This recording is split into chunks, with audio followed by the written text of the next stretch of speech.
A sala de reuniões da Esquadra Central de Lisboa estava carregada de um silêncio pesado, apenas interrompido pelo zumbido distante do trânsito na Avenida da Liberdade. Inspetora Sofia Almeida, a partir deste momento você está suspensa por ter protegido a pessoa errada no caso de ontem à noite, disse o comissário Oliveira com voz cortante, empurrando o relatório sobre a mesa de carvalho antigo como se fosse uma sentença de morte. Sofia sentiu-o a escapar dos pulmões, as mãos tremendo ligeiramente enquanto fixava os olhos no documento. Protegida a pessoa errada? Ela havia arriscado a vida para salvar uma mulher de um espancamento brutal nas ruas escuras do Bairro Alto, um ato que qualquer policial com consciência faria.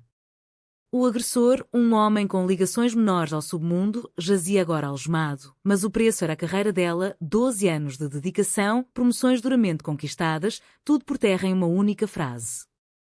Ela saiu da sala sem dizer uma palavra, o uniforme azul escuro parecendo sufocá-la, o distintivo pesando como chumbo no peito. Em casa, no pequeno apartamento em Alfama com vista para o Rio Tejo brilhando ao pôr do sol, Sofia serviu-se de um copo de vinho do Porto e abriu o laptop. O arquivo do caso ainda estava acessível por alguns minutos antes do bloqueio total. Nome da vítima, Maria Santos, 32 anos, sem antecedentes. Mas algo não encaixava. O comissário mencionara a pessoa errada com um tom que sugeria mais do que um erro de julgamento. Sofia começou a cavar, ligando para contatos antigos na divisão de investigação. Horas depois, quando o arquivo foi reaberto por ordem do juiz devido a uma queixa anônima sobre possível abuso de autoridade, o nome verdadeiro surgiu na tela como um soco no estômago, Laura Ferreira. O coração de Sofia parou. Laura Ferreira. A mesma Laura que ela amara em segredo durante os anos da faculdade em Porto, a mulher de cabelos castanhos ondulados e riso fácil que desaparecera há 5 anos após uma discussão feroz sobre sair do armário. Sofia recebera o telefonema da mãe de Laura, a voz trêmula dizendo que a filha morrera em um acidente de carro na estrada para Coimbra, o carro destruído, o corpo irreconhecível. O luto a consumira por meses, levando-a a enterrar aquele amor profundo para proteger a família tradicional em Vila Real, o pai juiz aposentado, a mãe devota católica, a irmã casada com um político local em ascensão. Agora, ali estava o nome, vivo, real. A vítima que Sofia salvara, a mulher que ela puxara dos punhos do agressor, era Laura. A ex-namorada que ela acreditava morta. Sofia passou a noite em claro, revivendo memórias que tentara apagar. Elas se conheceram na universidade, em uma festa discreta no Rio Douro, olhares trocados que viraram conversas até altas horas, beijos roubados em parques escondidos, noites de confidências em apartamentos pequenos onde o medo do julgamento familiar era o único inimigo. Laura queria contar aos pais, Sofia implorava para esperar, o peso da honra familiar era demais. A discussão final fora brutal, Laura acusara Sofia de covardia, Sofia acusara Laura de egoísmo. Depois, o silêncio, o desaparecimento, a notícia da morte. E agora isso. Sofia sabia que precisava encontrá-la. O caso estava apenas começando, e a suspensão era só o primeiro golpe em uma guerra que ameaçava destruir tudo o que ela construíra.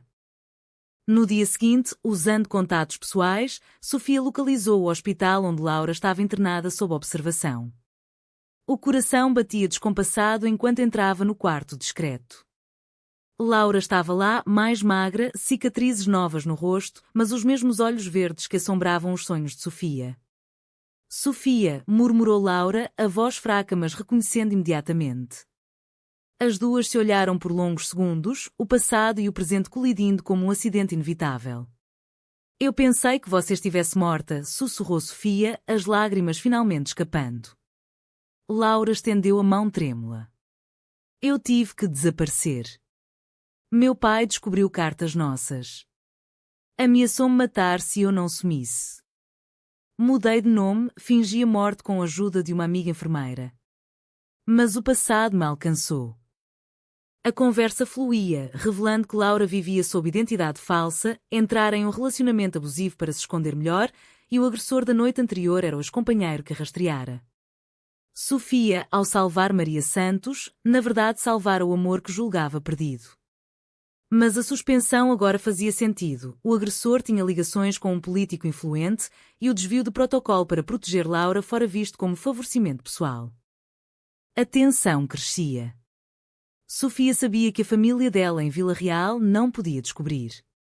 O pai, com problemas cardíacos, morreria de vergonha. A irmã, grávida do segundo filho, via o nome da família como patrimônio político. Enquanto Laura se recuperava, Sofia prometeu protegê-la novamente, mas o preço começava a aparecer. Um colega da esquadra ligou: o caso está sendo investigado internamente. Dizem que você agiu por motivos pessoais. Cuidado, Almeida. Sofia desligou, o medo se misturando à determinação. O arquivo reaberto trazia mais perguntas do que respostas, e a verdade sobre Laura era uma bomba prestes a explodir. Sofia passou os dias seguintes dividida entre o apartamento vazio e o hospital, onde Laura se recuperava lentamente. As conversas eram um misto de dor e alívio, flashbacks constantes invadindo o presente. Lembravam-se das viagens secretas a Aveiro, passeios de mão dada à noite nas rias, promessas sussurradas de um futuro juntas longe dos olhares julgadores. Eu nunca parei de te amar, confessou Laura uma tarde, enquanto o sol entrava pela janela do quarto. Sofia segurou a mão dela, sentindo o calor que pensara perdido para sempre. Mas o medo era maior agora. A suspensão oficial chegara por correio, 6 meses sem vencimento, investigação interna por abuso de autoridade e proteção indevida. O comissário insinuara que Sofia escolhera salvar Laura em vez de seguir protocolo em um caso maior de tráfico ligado ao agressor. Em Vila Real, a família começava a questionar. A mãe ligou: filha, ouvi rumores na igreja.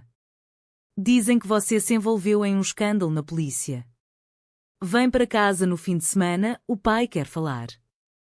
Sofia inventou desculpas, o coração apertado. Ela sabia que qualquer deslize revelaria o segredo que guardava há anos. Laura, ao receber alta, foi para um apartamento seguro arranjado por Sofia em um bairro discreto de Lisboa. As duas passavam noites conversando, planejando como manter o reencontro em segredo. Não podemos nos expor, dizia Sofia. Minha família desmoronaria. Laura assentia, mas os olhos mostravam mágoa antiga. Eu fingi morrer por nós duas, Sofia. Agora você ainda escolhe silêncio? A primeira rachadura veio quando a irmã de Sofia, Catarina, apareceu em Lisboa sem avisar. Eu sei que algo está errado. O pai teve uma crise ontem ao ouvir boatos sobre você proteger uma mulher suspeita. Sofia mentiu, dizendo que era apenas um erro burocrático. Mas Catarina, sempre intuitiva, notou o nervosismo. Naquela noite, Sofia e Laura discutiram pela primeira vez desde o reencontro. Eu não aguento mais viver assim, disse Laura, lágrimas escorrendo. Quero viver abertamente, como sempre sonhamos. Sofia abraçou-a, mas o medo da reação familiar, o pai deserdando, a mãe caindo em depressão, a carreira da irmã arruinada, era paralisante. Enquanto isso, a investigação interna avançava. Um colega invejoso vazou detalhes para a imprensa local, policial suspensa por salvar amante secreta. O artigo não nomeava Laura, mas o dano estava feito. Sofia recebeu ligações ameaçadoras do agressor preso, prometendo vingança através de contatos. Laura, assustada, propôs fugirem juntas para o Algarve. Sofia hesitou. A honra da família, construída em gerações de juízes e políticos conservadores, pesava mais que o amor? A tensão aumentava, confrontos internos de Sofia com sua própria consciência. Ela visitou o confessor da família em segredo, sem revelar tudo, buscando orientação que não veio. Deus perdoou o arrependimento, disse o padre. Mas Sofia não se arrependia do amor, só do silêncio. No final da semana, Catarina ligou novamente. Pai descobriu que a vítima se chama Laura Ferreira. Ele lembra do nome de anos atrás, quando você estudava. O que está acontecendo, Sofia? O pânico tomou conta. Sofia correu para o apartamento de Laura, abraçando-a com força. Eles estão se aproximando da verdade. Laura respondeu com um beijo longo, o primeiro desde o reencontro. Então vamos enfrentar juntos. Mas Sofia sabia que o preço seria alto.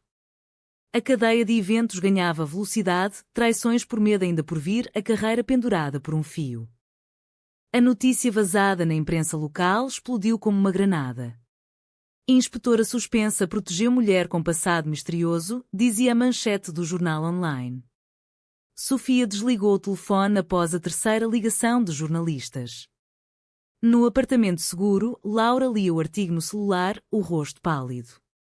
Eles não sabem de nós ainda, mas é questão de tempo. Sofia andava de um lado para o outro, a mente correndo. A investigação interna convocara-a para depoimento na semana seguinte. Colegas que antes a respeitavam agora olhavam com desconfiança nos corredores da esquadra, onde ela entrara para recolher pertences. Um deles, o inspetor Ramos, sussurrou: "Você arriscou tudo por ela? Valeu a pena?" Sofia não respondeu, mas a dúvida corroía. Em Vila Real, a família reuniu-se em emergência. O pai, com a voz trêmula de raiva, ligou: "Filha, venha imediatamente. Há fotos suas saindo do hospital com essa tal Laura. O que você esconde?" Sofia dirigiu a noite toda, o carro cortando a autoestrada sob chuva forte. Ao chegar à casa antiga de pedra, a mãe esperava na porta, olhos vermelhos. "Diz que não é verdade, Sofia. Que não é o que parece." Catarina estava ao lado, o ventre arredondado, o marido ao fundo com expressão severa. Sofia mentiu novamente, dizendo que Laura era apenas uma vítima inocente que ela salvara por dever. Mas o pai, experiente em interrogatórios, pressionou: "Eu lembro do nome Ferreira. Você e ela eram próximas na faculdade." Demais. A conversa virou confronto, vozes elevadas e quando pelas paredes cobertas de retratos familiares. Sofia saiu batendo a porta, o coração partido. De volta a Lisboa, Laura esperava ansiosa. Como foi? Sofia desabou nos braços dela. Eles suspeitam. Eu traí você ao mentir. A traição por medo começava. No depoimento interno, Sofia omitiu o passado romântico, alegando apenas compaixão profissional. O comissário não acreditou totalmente: "Vamos reabrir tudo. Se houver algo pessoal, você perde a farda para sempre." Enquanto isso, o agressor de Laura, solto sob fiança graças a influências, enviou mensagens ameaçadoras: "Sua namoradinha vai pagar." Sofia instalou câmaras no apartamento, um medo constante. Catarina, pressionada pelo marido político que temia escândalo, decidiu confrontar a irmã em Lisboa. "Eu vi vocês duas se abraçando na rua. Sofia, isso destrói nossa família. O pai pode ter outro enfarte." Sofia pediu tempo, mas a irmã saiu chorando, prometendo silêncio que não duraria. A pressão social crescia, vizinhos em Alfama cochichavam, antigos amigos da igreja enviavam mensagens condenatórias veladas. Laura propôs: "Vamos embora para a Espanha. Recomeçar." Sofia hesitou novamente, o dever familiar vencendo o amor. A cadeia de confrontos se intensificava, cada escolha um passo mais perto do abismo. Uma noite, sozinha, Sofia chorou no chuveiro, questionando se o silêncio valia o custo de perder Laura pela segunda vez. O drama psicológico pesava, a sociedade tradicional de Portugal parecendo uma prisão invisível. A traição veio de onde Sofia menos esperava. Catarina, aterrorizada com a possibilidade de o marido perder o cargo nas próximas eleições locais por associação a escândalo lésbico, contou tudo ao pai em uma ligação desesperada. "Pai, Sofia e essa Laura são mais que amigas. Sempre foram. Eu vi cartas antigas no quarto dela anos atrás." O pai, enfurecido, sofreu uma crise leve e foi hospitalizado. A mãe ligou histérica, sua irmã nos contou tudo. Como pôde trazer essa vergonha para casa? O padre já sabe, a vila inteira comenta. Sofia correu para Vila Real, encontrando a família reunida no hospital. O confronto foi violento. O pai, pálido na cama, apontou o dedo: "Você escolheu o pecado em vez de nós. Saia desta família." A mãe chorava, recusando abraço. Catarina evitou o olhar, o medo da ruína social maior que o amor fraterno. Sofia saiu destroçada, dirigindo de volta a Lisboa com lágrimas cegando a visão. Laura, ao vê-la, abraçou-a forte. "Eles me traíram por medo", soluçou Sofia. Eu traí você ao hesitar. O relacionamento delas entrou em crise. Laura acusou, você sempre priorizou eles. Eu fingi morrer por nós, e você ainda escolhe o silêncio. Elas passaram dias em discussões acaloradas, reconciliações passionais seguidas de silêncios frios. Enquanto isso, a investigação interna vazou mais. Um relatório preliminar acusava Sofia de negligência intencional em outro caso para priorizar Laura. A carreira estava perdida. Colegas a evitavam, o sindicato recusou apoio total. Em um jantar forçado com a família em uma tentativa de reconciliação, o marido de Catarina trouxe um advogado. Assina um documento negando qualquer relação pessoal com essa mulher. Para salvar o nome. Sofia recusou pela primeira vez firme. Eu a amo. Sempre amei. O silêncio que se seguiu foi mortal. O pai levantou-se, o rosto vermelho. Então você não é mais minha filha. A mãe desmaiou. Catarina chorou, mas não interveio. Sofia saiu, sabendo que o elo familiar estava quebrado para sempre. O preço da verdade começava a ser pago. Laura, ao ouvir o relato, propôs casamento simbólico em segredo. Elas foram a um pequeno jardim em Sintra, trocaram alianças simples sob as árvores, prometendo enfrentar juntas. Mas o agressor de Laura atacou novamente, enviou fotos antigas do casal para a imprensa nacional. A manchete agora era explícita: policial lésbica suspensa protegeu ex-amante. O escândalo nacional explodiu. Sofia perdeu o apartamento por pressão do proprietário conservador. Elas se mudaram para um hotel barato. Os confrontos gay-gate se multiplicavam, ligações de ódio, ameaças de morte. Sofia, exausta, tomou a decisão que mudaria tudo. A pressão midiática era implacável. Canais de televisão acampavam na frente do hotel, microfones estendidos para qualquer sombra. Sofia e Laura mal saíam, vivendo de delivery e conversas profundas sobre o futuro. Eu não aguento mais esconder, disse Sofia uma noite, olhando pela janela para as luzes de Lisboa. Laura sorriu pela primeira vez em dias. Então vamos contar nossa história. A verdade nos libertará. Sofia marcou uma entrevista exclusiva com um jornal progressista. No depoimento final da investigação interna, ela admitiu tudo: o amor antigo, o reencontro, a proteção movida por sentimentos. Eu não protegi a pessoa errada.